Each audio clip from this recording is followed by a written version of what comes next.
نحمدہ ونصلی علی رسولہ الکریم اما بعد۔ ترجمے والے قرآن پاک کا صفحہ نمبر 991، 27واں پارہ، سورہ رحمان، پہلا رکوع، ابتدائی 13 آیات۔ اعوذ باللہ من الشیطان الرجیم، بسم اللہ الرحمن الرحیم۔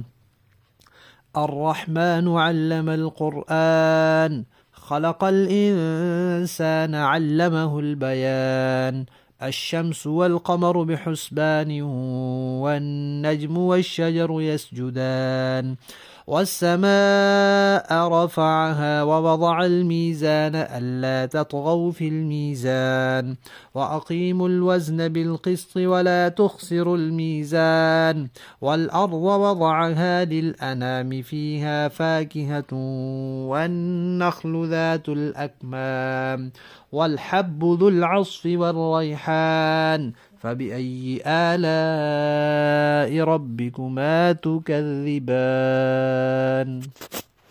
صدق اللہ العظیم۔ یہ سورت الرحمن سے شروع ہو رہی ہے۔ رحمان اللہ تعالی ہیں، اور فرمایا کہ الرحمن علم القرآن۔ نعمتوں کا تذکرہ ہے۔ پہلی نعمت یہ کہ اللہ نے قرآن سکھلایا، دوسری یہ کہ انسان پیدا کیا، تیسری یہ کہ اس کو بات کرنا سکھلایا، چوتھی چاند سورج سے متعلق ہے، پانچویں درختوں سے متعلق ہے، چھٹی آسمان کو بلند کیا، ساتویں اللہ نے ترازو رکھا، اور آٹھویں اللہ نے زمین بچھائی، اور نویں یہ کہ اللہ نے زمین میں پھل پھول رکھے، غلہ رکھا، اناج رکھا۔ یہ ساری باتیں اس سبق میں آ رہی ہیں۔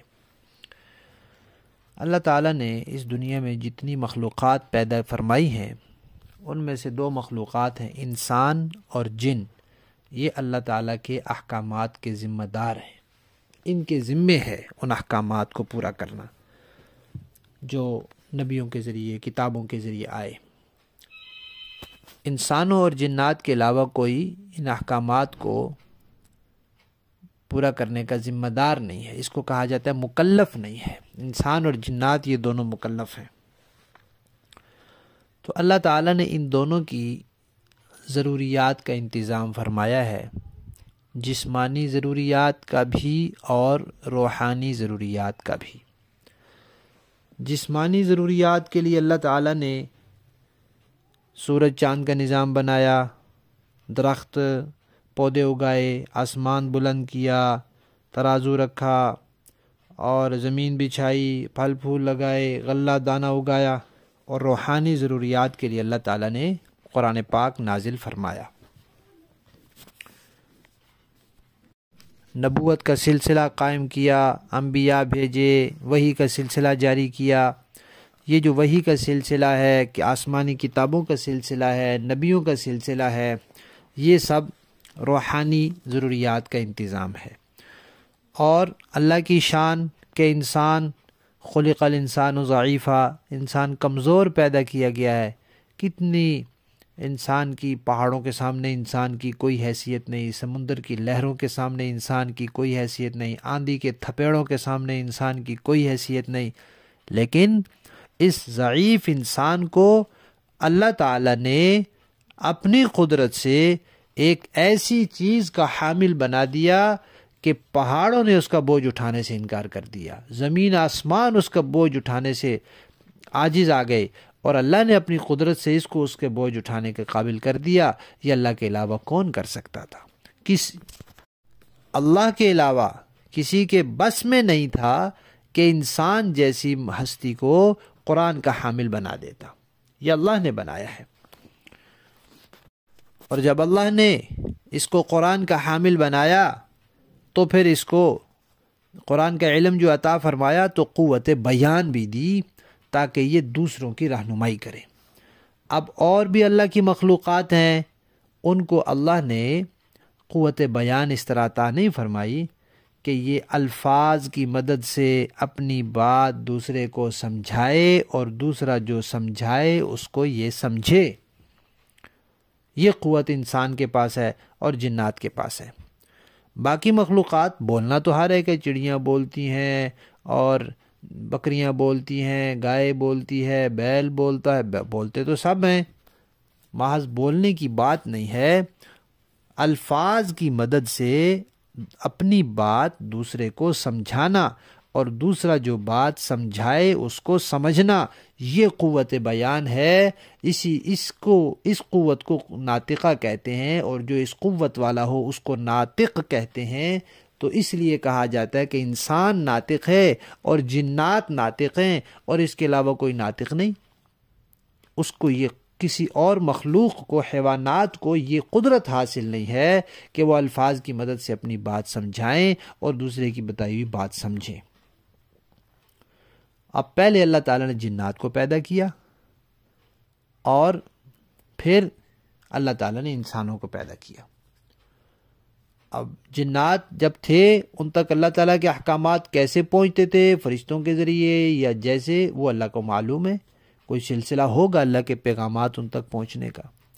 لیکن جب انسان پیدا ہوا تو پہلا انسان پہلا نبی تھا، اور پھر نبوت انسانوں میں ہی رہی، کسی جن کو پھر اللہ نے نبی نہیں بنایا۔ آخری نبی پاک صلی اللہ علیہ وسلم تشریف لائے اور اللہ نے ان پر قرآن اتارا، اور یہ قرآن سکھلایا، اور قرآن آگے دوسروں کو سمجھانے کی قوت دی اور صلاحیت عطا فرمائی۔ باقی مخلوقات کی طرح گونگا بھی نہیں بنایا انسان کو، اور صرف یہ نہیں کہ بولنا سکھا دیا، بلکہ قرآن آگے دوسروں کو سکھانے کی صلاحیت بھی انسان کو دے دی۔ اب انسان جو ہے یہ دو چیزوں کا مجموعہ ہے، جنات بھی دو چیزوں کا مجموعہ ہے، ایک روح اور ایک جسم، دونوں کی ضروریات الگ الگ ہیں۔ جسم کی ضروریات کے لیے اللہ تعالیٰ نے بنیادی طور پر 3 چیزوں کا انتظام فرمایا۔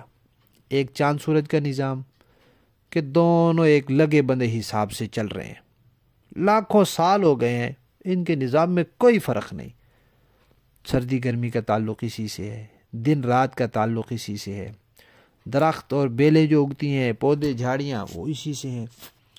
سورج اور چاند ان کی نشو و نما میں اپنا کردار ادا کرتے ہیں۔ سورج کی گرمی سے ہر چیز پکتی ہے، بڑھتی ہے، قوت حاصل کرتی ہے، اور چاند کی روشنی سے پھلوں میں مٹھاس پیدا ہوتی ہے، ذائقے آتے ہیں، اور موسم بدلتے ہیں۔ یہ ایک انتظام ہوا۔ دوسرا، اللہ تعالیٰ نے آسمان بنایا، اونچا آسمان بنایا۔ کتنا اونچا؟ اتنا اونچا کہ ہم تصور نہیں کر سکتے۔ اب اتنی اونچی چھت کیسے ٹکائی اللہ نے؟ اللہ کو پتہ ہے۔ قرآن پاک میں آیت ہے خلق السماوات بغیر عمد ترونہا۔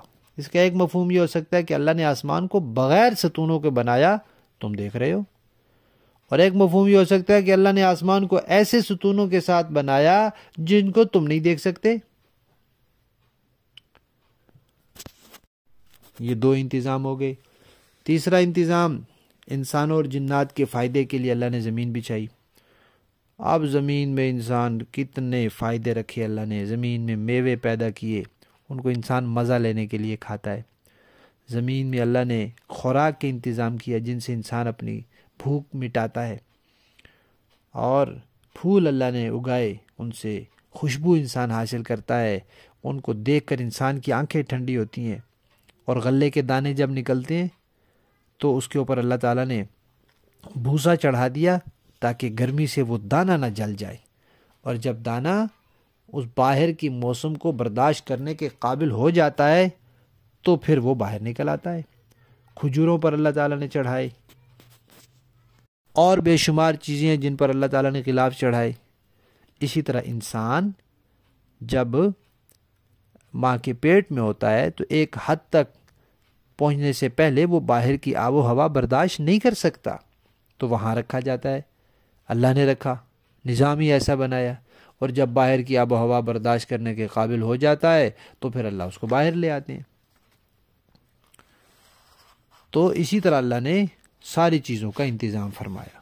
تو یہ 3 بنیادی چیزیں، چاند سورج کا نظام، آسمان اور زمین کا نظام، یہ انسان کی جسمانی ضروریات کے لیے اللہ نے انتظام کیا۔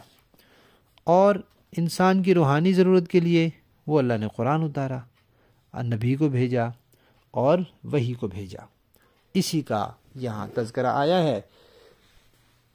ترجمہ دیکھیں، لفظی معنی دیکھیں، الرحمن، رحمان ہی تو ہے، علم جس نے سکھلایا، القرآن قرآن۔ تو معلوم ہوا کہ قرآن سکھلانے والے حضرت جبرائیل نہیں ہیں، قرآن اللہ نے خود سکھلایا۔ جبرائیل نبی پاک کے استاد نہیں ہے، معلم نہیں ہے، وہ تو صرف اللہ کی پیغام آگے پہنچانے والے ہیں۔ خلق الانسان، اللہ نے پیدا کیا انسان کو، علمہ البیان، اس کو بیان سکھلایا، بات کرنا سکھلایا۔ الشمس سورج، والقمر اور چاند، بحسبان دونوں ایک حساب سے چل رہے ہیں۔ والنجم والشجر یسجدان، نجم کا ایک معنی ہوتا ہے ستارہ اور ایک معنی ہوتا ہے وہ پودے جن کا سخت تنا نہیں ہوتا، جیسے بیلیں ہوتی ہیں، جیسے جھاڑیاں ہوتی ہیں، اس طرح۔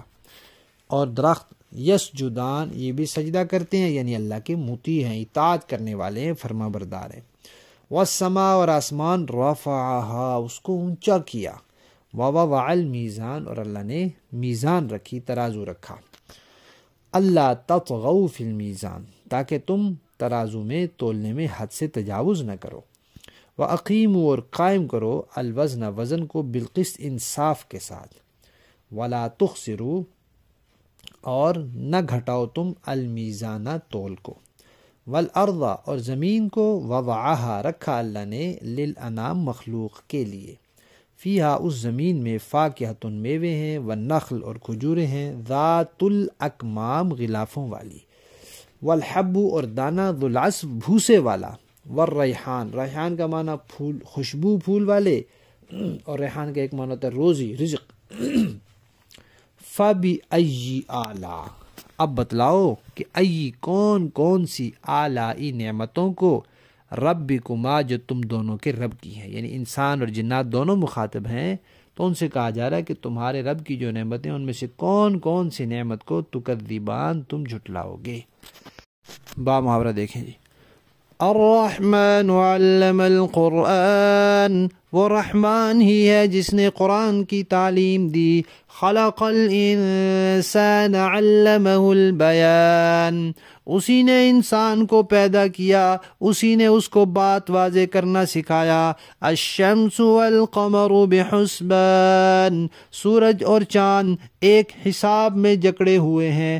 والنجم والشجر یسجدان، اور بیلیں اور درخت سب اس کے آگے سجدہ کرتے ہیں۔ والسماء رفعها ووضع الميزان ألا تطغوا في الميزان وأقيموا الوزن بالقسط ولا تخسروا الميزان، اور آسمان کو اسی نے بلند کیا ہے اور اسی نے ترازو قائم کی ہے کہ تم تولنے میں ظلم نہ کرو اور انصاف کے ساتھ وزن کو ٹھیک رکھو اور تول میں کمی نہ کرو۔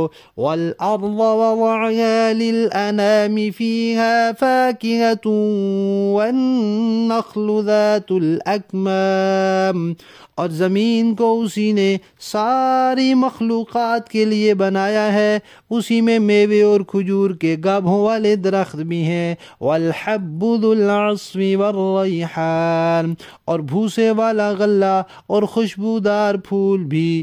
فَبِأَيِّ آلَاءِ رَبِّكُمَا تُكَذِّبَانِ، اے انسانوں اور جنات، اب بتاؤ کہ تم دونوں اپنے پروردگار کی کون کون سی نعمتوں کو جھٹلاؤ گے۔ صدق اللہ العظیم۔